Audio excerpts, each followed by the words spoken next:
O motel Recanto da Serra ficava encravado entre a BR-116 e um canavial que havia secado décadas atrás, no interior do estado de São Paulo, a uns 40 quilômetros de Bauru. Não era o tipo de lugar que aparecia no Google Maps. Era o tipo de lugar que as pessoas encontravam por acidente, numa noite chuvosa, quando o carro estava na reserva e o celular sem sinal. Um letreiro de metal enferrujado ainda se sustentava de pé na beira da estrada, as letras apagadas pela intempérie, o neon há muito tempo morto. Embaixo, num cartaz de papelão que alguém havia pregado com arame, estava escrito à mão: Vende-se. Tratar com Cartório Mendonça. Bauru.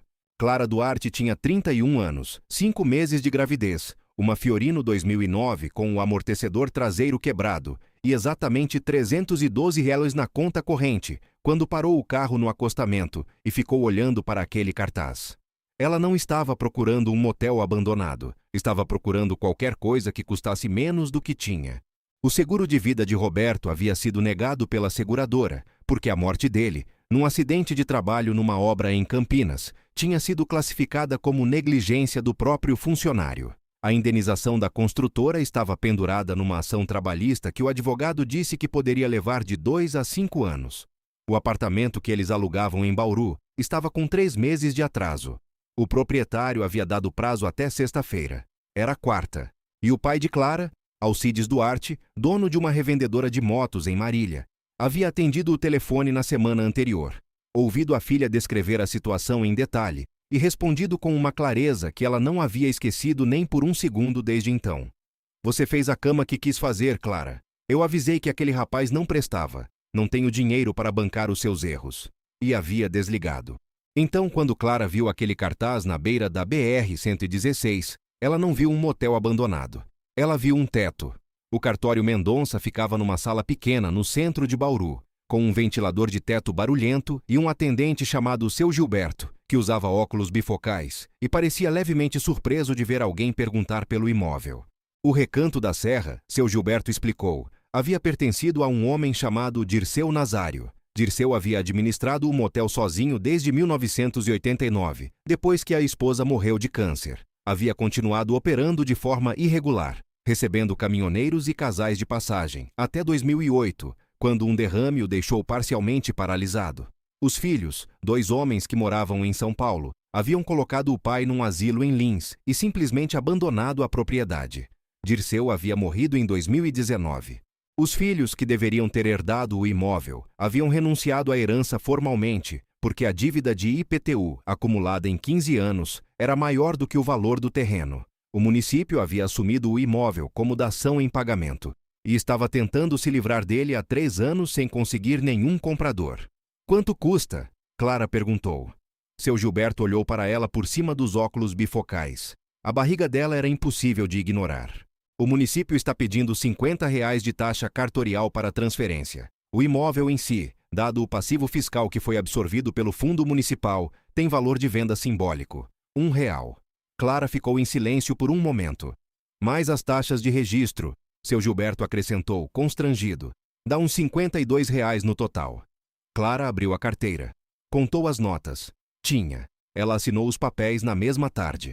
Ela chegou ao Recanto da Serra na manhã seguinte, com a Fiorino carregada de colchonete, 2 malas de roupa, um botijão de gás, uma caixa com mantimentos e a determinação específica de quem não tem mais nada a perder. O motel era uma construção de alvenaria em formato de ferradura, com 10 quartos dispostos em arco ao redor de um pátio central que havia sido estacionamento. A vegetação havia tomado conta do asfalto. Capim colonião crescia nas rachaduras do concreto. Uma figueira brava havia levantado parte do muro do fundo com as raízes. O telhado do quarto que ficava na extremidade esquerda havia cedido parcialmente e dava para ver o céu lá de dentro através de um buraco do tamanho de uma geladeira. Clara fez um inventário mental enquanto caminhava pelo terreno. Estrutura comprometida, mas em pé. Instalação elétrica cortada, mas os fios existiam. Caixa d'água presente, encanamento enferrujado, mas funcional. Fossa séptica que provavelmente precisava de limpeza. Um banheiro coletivo nos fundos que ainda tinha azulejos intactos. Era recuperável. Era muito trabalho, mas era dela. Ela tinha escolhido o quarto 2 para se instalar porque ficava mais perto da entrada e tinha a janela menos comprometida, quando percebeu que havia algo errado com a numeração dos quartos. Os quartos iam do 1 ao 10, dispostos em sequência ao redor do pátio. Ela havia contado os números nas portas enquanto caminhava. 1, 2, 3, 4, 5, 6, 7. Depois 8 e 9. Depois 11. Ela voltou. Contou de novo. Havia 10 portas. Mas a numeração saltava do 7 para o 8, do 8 para o 9, e então havia 2 portas seguidas sem número antes de chegar ao 11. Uma delas, a segunda sem número, estava diferente das outras. Todas as portas do Recanto da Serra eram de madeira pintada de marrom, descascando e inchada pela umidade. Todas exceto uma, que ficava no fundo do arco, encostada na sombra da figueira. Essa porta era de chapa de aço pintada de cinza, com uma fechadura de sobrepor que não era de latão velho como as outras, mas de aço escovado. Nova, relativamente nova. Não havia número nenhum na porta, mas havia algo escrito à mão, com tinta vermelha, num pedaço de fita crepe colado na altura dos olhos. Não entra. DN. DN. Dirceu Nazário. O dono morto. Clara ficou olhando para aquela fita crepe por um longo momento. Depois colocou a mão na barriga, sentiu o bebê se mexer uma vez e foi descarregar o resto das coisas da Fiorino. Nos primeiros 3 dias, ela não pensou na porta cinza. Havia demais para fazer. Ela limpou o quarto 2 com água sanitária e vassoura. Encontrou um colchão de solteiro num depósito nos fundos que parecia razoavelmente intacto, estendeu o lençol que havia trazido e dormiu. Pela primeira vez em semanas, dormiu de verdade. Sem o barulho do apartamento, sem o vizinho do andar de cima, sem ficar calculando dívidas no escuro. O silêncio do interior paulista à meia-noite era uma coisa física, quase densa, pontuada apenas pelo canto do sapo no brejo do fundo e pelo vento no canavial morto. No segundo dia, ela encontrou o medidor de luz do imóvel no poste da entrada e ligou para a CPFL, usando o sinal fraco do celular. O atendente foi surpreendentemente prestativo quando ela explicou que havia comprado o imóvel e queria religar em seu nome. Uma equipe poderia ir em 2 dias. No terceiro dia, ela fez uma lista de tudo o que precisava para tornar pelo menos 2 quartos habitáveis para aluguel de temporada. A conta dava mais do que tinha. Muito mais. Mas havia uma lógica ali que seu cérebro de mulher prática conseguia seguir. Se ela conseguisse colocar 2 quartos para funcionar, mesmo de forma básica, mesmo cobrando pouco, ela tinha um começo. Caminhoneiros paravam naquela estrada. Casais paravam naquela estrada. Ela havia visto isso com seus próprios olhos. O Recanto da Serra havia funcionado antes. Poderia funcionar de novo. Foi na tarde do 4º dia, quando ela estava varrendo o pátio central e o vento trouxe um cheiro, que ela voltou a pensar na porta cinza. Era um cheiro estranho. Não era o cheiro habitual do motel abandonado, que ela havia aprendido a identificar como uma mistura de mofo, poeira úmida e madeira podre. Era outra coisa. Mais seco, mais fechado. Vagamente parecido com o cheiro da casa da avó dela em Ourinhos, que havia ficado fechada por 6 meses depois que a avó morreu, antes de ser inventariada. O cheiro vinha da direção do fundo do arco. Clara parou de varrer. Ficou olhando para a porta cinza de longe. Depois foi até ela. A fechadura de sobrepor era sólida. Ela tentou sacudir a porta. Não havia folga nenhuma. A porta encaixava no batente como se houvesse algo do outro lado pressionando para fechar. Ela se abaixou, com algum esforço dado à barriga, e olhou pelo buraco da fechadura. Enxergou apenas escuridão, mas a escuridão não era vazia. Havia formas dentro dela. Ela não conseguia distinguir o que eram. Ela se levantou, releu a fita crepe. Não entra. DN. A lógica de Clara Duarte, a mesma lógica que a havia levado a comprar um motel abandonado por R$52, lhe dizia que aquilo era simplesmente o quarto onde o velho Dirceu havia guardado suas coisas pessoais. Era um homem que havia morado sozinho por décadas. Era razoável que houvesse um quarto particular, um espaço que ele não queria que os hóspedes acessassem. Mas havia algo no peso daquele silêncio atrás da porta de aço que não se encaixava bem nessa explicação. Na semana seguinte, um homem chamado Toninho apareceu na entrada do motel numa moto Honda CG velha. Toninho era primo de 2º grau de Roberto, o marido morto de Clara. Ele havia ficado sabendo pela família que ela havia comprado aquele lugar e havia decidido aparecer porque, segundo ele, não tinha nada melhor a fazer e sabia fazer serviço de pedreiro, elétrica e encanamento. Clara passou um longo momento avaliando se estava em posição de recusar ajuda. Concluiu que não estava. Toninho tinha 43 anos, era seco como galho de aroeira, fumava cigarro de palha e falava pouco. Em 3 dias, ele religou o medidor que a CPFL havia habilitado, trocou 2 disjuntores queimados e fez a luz funcionar em 6 dos 10 quartos. Ele consertou a torneira do banheiro coletivo. Descobriu que a caixa d'água estava rachada. Foi até Bauru numa tarde e voltou com uma caixa nova de polietileno amarrada na garupa da moto de um jeito que Clara preferiu não observar de perto. Foi Toninho quem, no 5º dia de trabalho, parou na frente da porta cinza com a caixa de ferramentas na mão e disse, sem olhar para Clara: "Essa aqui você já abriu?" "Não tenho a chave", Clara respondeu. Toninho examinou a fechadura por um momento. "É uma fechadura Stam de 3 pontos. Boa fechadura. Quem colocou isso aqui sabia o que estava fazendo. Você consegue abrir?" Toninho ficou em silêncio por um momento. Depois disse: "Consigo, mas vou estragar a fechadura." "Estraga", Clara disse. Ele demorou 40 minutos com um arco de serra e uma chave de fenda improvisada como alavanca. A fechadura cedeu com um som de metal arranhando o metal. Toninho se levantou, enxugou o suor da testa com o antebraço e empurrou a porta. Ela abriu centímetros e parou. Toninho colocou o ombro e empurrou com mais força. A porta deslizou mais alguns centímetros. Do interior, o cheiro fechado vazou para fora num fluxo concentrado, e Clara deu um passo para trás involuntariamente. Não era podridão, era tempo, era ar que havia ficado parado há muito tempo. Toninho pegou a lanterna do celular e apontou para dentro através da fresta. "Meu Deus!" ele disse. "O que é?" Clara perguntou. Ele ficou em silêncio por um momento. Então se afastou da porta e olhou para ela com uma expressão que ela não havia visto no rosto calado dele até aquele momento. Era desconforto, quase reverência. "Você precisa ver isso", ele disse. "Mas entra devagar." A porta só abriu o suficiente para uma pessoa passar de lado porque havia uma cômoda empurrada contra ela por dentro. Toninho e Clara juntos conseguiram mover a cômoda o suficiente para que Clara pudesse entrar. Toninho ficou do lado de fora por um momento. Depois entrou também, claramente relutante.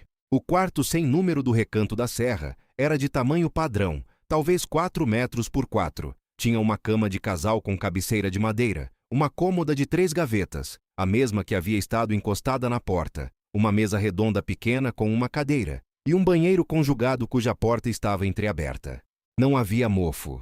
Não havia as manchas de umidade que marcavam todos os outros quartos. Era como se o quarto houvesse sido hermeticamente protegido de alguma forma, vedado nas frestas das janelas com fita de borracha que havia secado, endurecido, mas ainda cumpria parcialmente sua função. As janelas tinham persianas de alumínio fechadas até o batente, mas o que fez Clara parar no centro do quarto e ficar sem conseguir se mover por um longo momento foram as paredes. Todas elas estavam cobertas.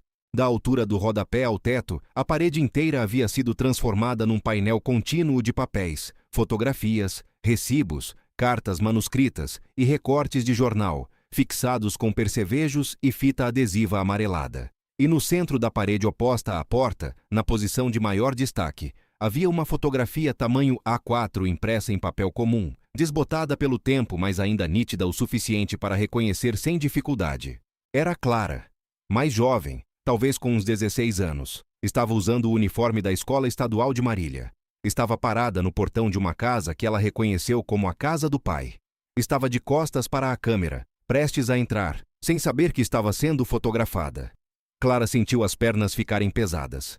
Toninho, de costas para ela, havia se aproximado da parede lateral e estava olhando para algo ali.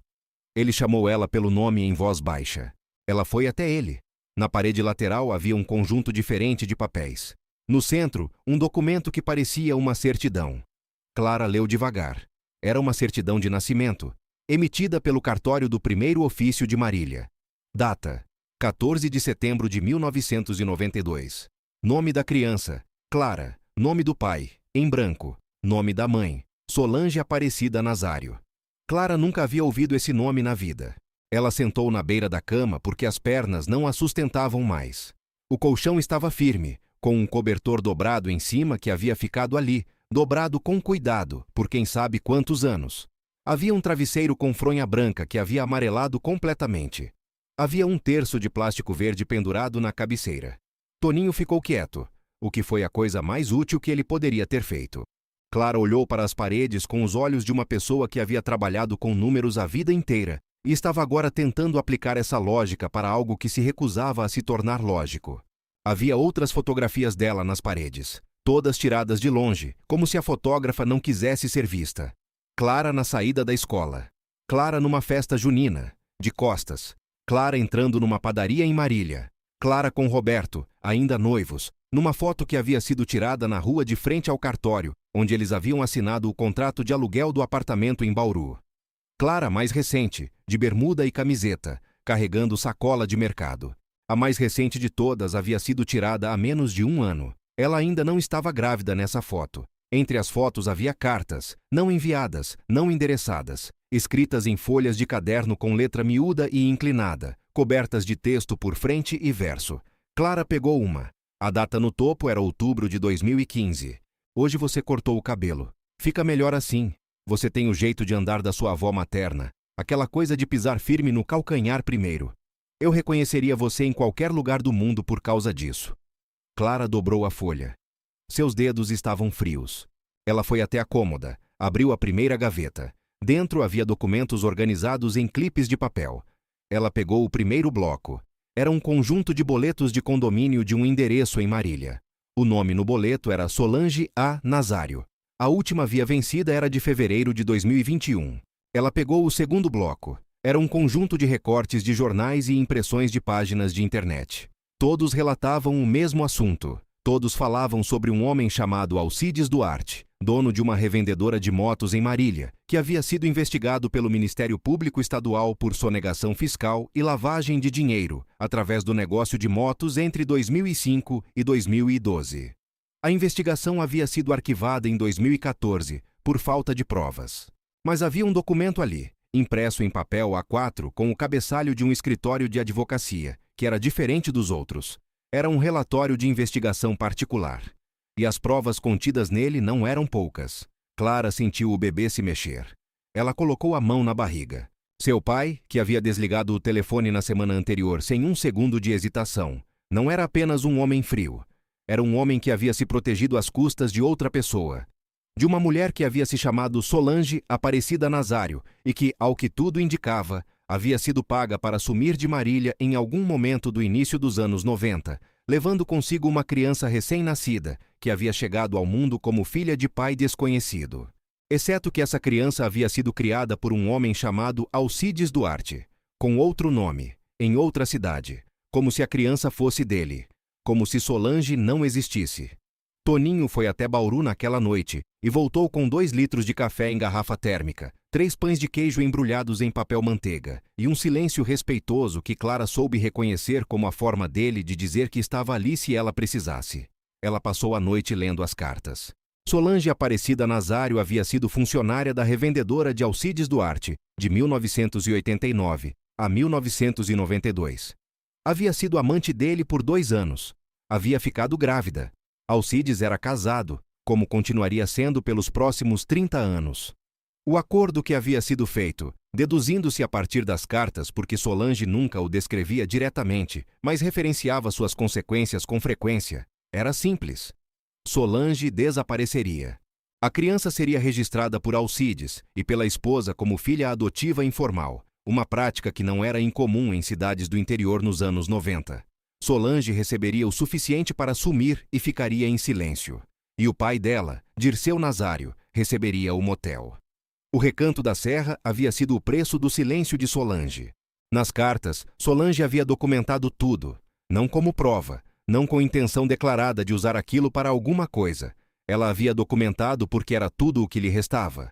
A filha que ela havia entregue tinha se tornado o único assunto da sua vida. Ela havia construído aquele quarto como um altar. Havia contratado um investigador particular barato, um homem que aparecia mencionado apenas como R, que enviava fotografias e informações esporádicas durante anos. Havia acompanhado a vida de Clara de longe, com uma devoção que não tinha palavra adequada em português, porque não era obsessão no sentido clínico. Era luto em vida. A última carta estava datada de 19 de março de 2021. A letra estava menos firme do que as anteriores, tremida nos finais das palavras. Fui no médico hoje. O que eu suspeitava é o que é mesmo. Não vou dar muito trabalho não. Só queria ter te visto de perto uma vez.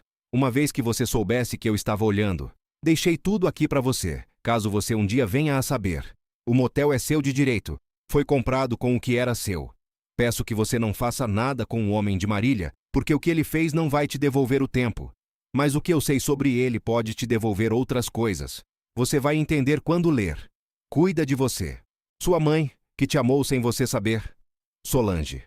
Clara ficou sentada na beira da cama do quarto sem número por um longo tempo sem fazer nada. Lá fora, o sapo cantava no brejo do fundo. O vento passava pelo canavial morto com um som parecido com respiração. De manhã, Toninho já estava no pátio com a caixa de ferramentas quando Clara saiu do quarto 2. Ele olhou para ela, avaliou alguma coisa no rosto dela e perguntou se ela havia dormido. Um pouco, ela disse. Ele assentiu. Acendeu o cigarro de palha. Virou para o trabalho.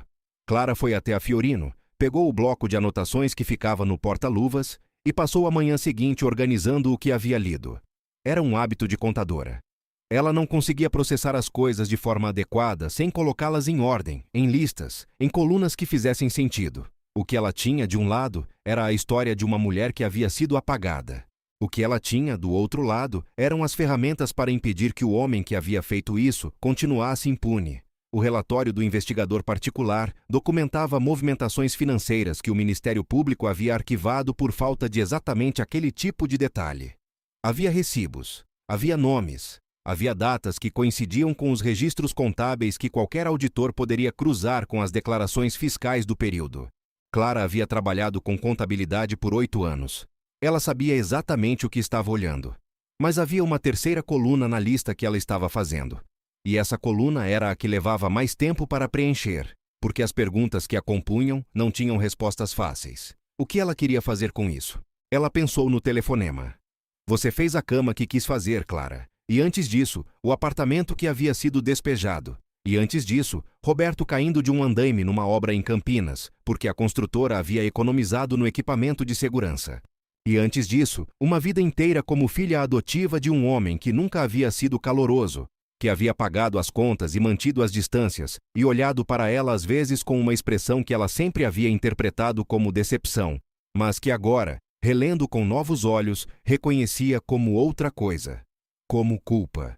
Ela pensou em Solange Nazário, morta sozinha num apartamento em Marília, em algum momento de 2021, tendo passado 30 anos acompanhando a filha de longe, escrevendo cartas que nunca seriam enviadas, preservando um quarto de motel abandonado como a única forma de conexão que lhe havia sido permitida. Ela pensou no bebê, que se movia mais nos períodos em que ela ficava quieta, como se aproveitasse a imobilidade da mãe para se comunicar. Então ela abriu o caderno numa página em branco e escreveu na parte de cima: "O que eu devo a Solange Nazário?" E depois ficou olhando para a pergunta até entender a resposta. Ela precisou de 2 semanas para fazer as coisas na ordem certa. Primeiro, foi ao cartório Mendonça e pediu uma pesquisa de certidões em nome de Solange Aparecida Nazário, no município de Marília. A certidão de óbito que veio confirmou o que ela suspeitava. Solange havia morrido em 23 de abril de 2021, de insuficiência cardíaca, no Hospital das Clínicas de Marília, sem familiares presentes. O espólio havia sido declarado vacante porque não havia herdeiros conhecidos, mas havia uma herdeira. Clara levou os documentos do quarto sem número para uma advogada em Bauru, chamada doutora Fernanda Queiroz, que era especializada em direito de família e havia sido indicada por uma colega de Clara do tempo da faculdade. A advogada passou 1h30 lendo tudo em silêncio, pedindo café uma vez sem desviar os olhos dos papéis, e no final se recostou na cadeira e disse, com a serenidade de quem avalia riscos profissionalmente: "Isso aqui é considerável." "É suficiente?" Clara perguntou. Doutora Fernanda pensou por um momento. "Para o reconhecimento de maternidade post-mortem, combinado com as evidências que estabelecem a relação entre a adoção irregular e a ocultação de filiação, sim. Para a ação indenizatória por dano moral e material, com reservas, mas sim. Para encaminhar à Receita Federal e ao Ministério Público", disse ela, tocando com a ponta do dedo no relatório do investigador particular. "Isso aqui tem pernas." Clara assentiu. "Mas não é isso que eu quero que você faça primeiro." A advogada esperou. "Eu preciso que você encontre se Solange tinha algum bem que não foi inventariado. E preciso saber qual é o procedimento para eu ser reconhecida como herdeira dela. Doutora Fernanda fez anotações. Depois olhou para a barriga de Clara. Você está com quantos meses? Quase 6. Vamos trabalhar rápido então. Toninho terminou a reforma dos quartos 3 e 4 na mesma semana em que Clara colocou um anúncio no marketplace de um aplicativo de hospedagem. Ela fotografou os quartos com o celular. Escreveu uma descrição honesta. Quarto simples, limpo, banheiro privativo, estrada para Bauru, ótimo para caminhoneiros e viajantes, café da manhã incluído, e colocou o valor mais baixo que conseguiu calcular que cobriria os custos. O primeiro hóspede apareceu numa sexta-feira à noite. Era um casal de Tupã que estava indo para São Paulo de carro e havia decidido parar em vez de dirigir cansado. Eles olharam para o pátio com capim, para a fachada com tinta descascando e para Clara com sua barriga proeminente. E o homem disse: "É um pouco rústico, não é?" "É", Clara concordou. "Mas é limpo e o preço é honesto. O banheiro tem água quente." Eles ficaram. De manhã, Clara fez ovos mexidos e café forte no fogareiro que havia montado numa área coberta do pátio. A mulher do casal comeu 2 pratos e disse que era o melhor café da manhã que ela havia tomado numa viagem em anos. Eles deixaram uma avaliação de 5 estrelas no aplicativo. Na semana seguinte chegaram 3 caminhoneiros em dias separados. Depois, um pesquisador da Unesp que estava mapeando a vegetação nativa da região e precisava de base de operações. Depois, uma família de Ourinhos que havia perdido a reserva num hotel em Bauru e estava desesperada. O Recanto da Serra estava voltando a existir de forma lenta, irregular e inteiramente própria. Clara havia mantido o quarto sem número fechado. Ela havia recolocado a cômoda encostada na porta por dentro antes de sair naquela primeira manhã, não porque quisesse esconder algo, mas porque não estava pronta para decidir o que fazer com aquilo ainda. O quarto era de Solange, e precisava continuar sendo de Solange, até que Clara encontrasse o que fazer com essa herança. A doutora Fernanda ligou numa tarde de terça-feira, enquanto Clara estava caiando a parede externa do quarto 6 com uma escova de cabo comprido. O inventário do espólio de Solange Nazário havia encontrado um bem não declarado. Era um apartamento em Marília, quitado, cujo financiamento havia sido pago integralmente em 1997. O imóvel havia sido registrado em nome de Solange e não havia sido incluído no processo de espólio vacante, porque a pesquisa havia sido feita apenas nos registros municipais de Marília. E o imóvel, por uma questão de histórico de registro, estava no cartório de comarca de Vera Cruz. Era um deslize burocrático relativamente comum.